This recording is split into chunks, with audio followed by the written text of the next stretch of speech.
Hai ragione tu, sono stancato, non ce la faccio più. È stato sempre come dici tu, che non c'è stato come fa a parlare, e sti vedendo pochi dignità.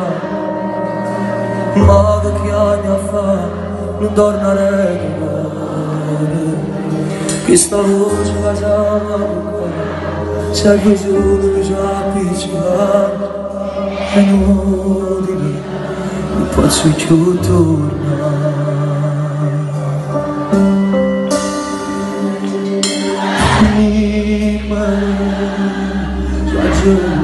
Già a tutti inutile, l'indosso che non si torna a vivere, senza favore che mi spoglia a fare.